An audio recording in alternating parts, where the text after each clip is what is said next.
बुन्नू खरगोश। एक जंगल में एक शेर रहता था। शेर के घर में उसकी पत्नी शेरनी और उसके बच्चे रहते थे। शेर बड़ा घमंडी था। वो जंगल का राजा था, इसलिए उसे अपने आप पर बड़ा अभिमान था। जंगल के जानवरों के साथ बात करने में भी अपना अपमान समझता था। शेर के घर के पास ही बुन्नू खरगोश रहता था। बुन्नू जंगल के सभी जानवरों के साथ मिलजुल कर रहता था। वो सबके साथ अच्छा व्यवहार करता था। एक दिन बुन्नू के सबसे छोटे बच्चे को बुखार आ गया। बुन्नू ने उसे दवाई लाकर पिलाई, लेकिन बुखार उतर नहीं रहा था। उसकी हालत बिगड़ती ही जा रही थी। फिर एक दिन किसी ने बुन्नू को वैद्य वानरमल के पास ले जाने की सलाह दी। बुन्नू अपने बच्चे को लेकर वानरमल के पास गया। वैद्य वानरमल ने बच्चे को देखा और कहा, अगर इसे शेरनी का दूध लाकर पिला दो तो इसका बुखार उतर सकता है। घर पहुंचकर बुन्नू चिंतित रहने लगा। वह सोचने लगा कि अब क्या किया जाए। वह शेरनी का दूध कहाँ से लाएगा। बुन्नू की पत्नी उसकी चिंता को जानकर बोली, तुम शेर के पास क्यों नहीं जाते? वे हमारे पड़ोसी हैं। आखिर पड़ोसी ही पड़ोसी के काम आता है। बुन्नू ने जवाब दिया, शेर तो किसी से सीधे मुंह बात भी नहीं करता। वो दूध तो क्या देगा, उल्टा खरी खोटी सुनाएगा। उसकी पत्नी ने कहा, बच्चे की बीमारी के बारे में सुनकर शायद उसके दिल में दया आ जाए और थोड़ा सा दूध दे दे। पत्नी की बात मानकर बुन्नू शेर के पास जाने के लिए तैयार हो गया।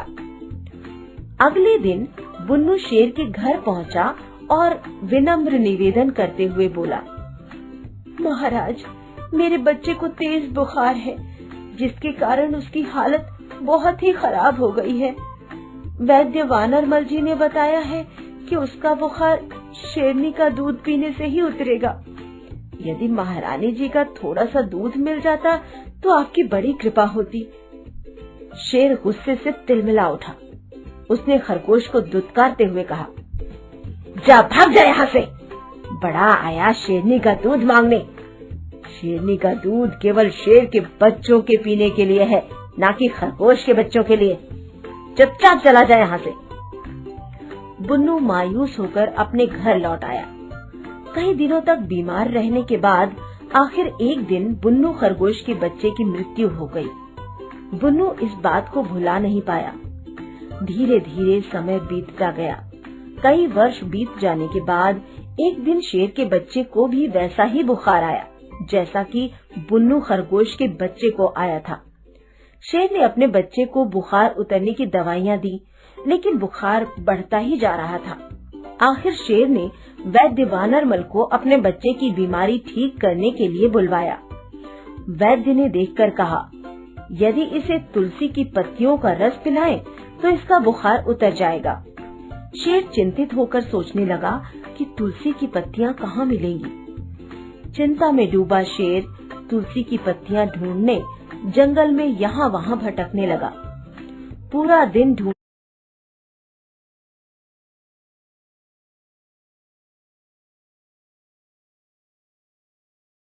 मिली।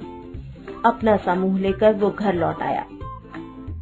शेर का मुंह लटका हुआ देखकर शेरनी बोली, हमारे पड़ोसी बुन्नू खरगोश के घर तुलसी के कई पौधे हैं, तुम उससे तुलसी की पत्तियां क्यों नहीं मांग लेते? अपनी पत्नी के बताने पर शेर बुन्नू खरगोश के घर पहुंचा। उसने बुन्नू को अपने बच्चे की बीमारी के बारे में बताया। शेर ने कहा, वैद्य वानरमल ने कहा है कि तुलसी की पत्तियों का रस पीने से ही मेरे बच्चे का बुखार उतर सकता है, इसलिए तुम मुझे तुलसी की पत्तियां लाकर दो। बुन्नू ने कहा, और यदि मैं ना दूं तो? शेर दहाड़ते हुए बोला, तुम्हें देना ही पड़ेगा। मैं जंगल का राजा हूँ, तुम्हें मेरा कहा मानना ही पड़ेगा। बुन्नू खरगोश बोला, आप राजा हैं तो क्या हुआ, मेरे घर की वस्तुओं का मैं मालिक हूँ।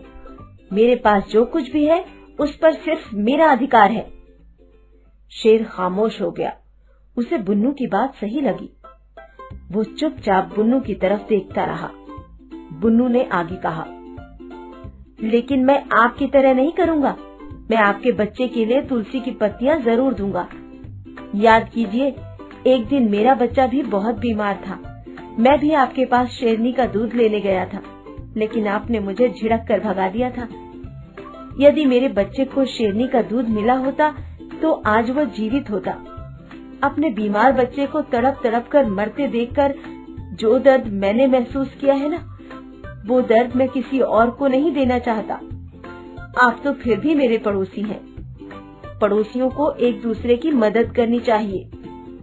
उसके बाद शेर बुन्नू से तुलसी की पत्तियां लेकर अपने घर चला गया।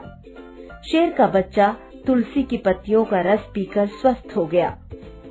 शेर बुन्नू खरगोश की बातें सुनकर और उसके व्यवहार को देखकर अपने आप पर बहुत लज्जित हुआ। अब उसका घमंड चूर चूर हो गया था। अब वो सभी जानवरों के साथ अच्छा व्यवहार करने लगा।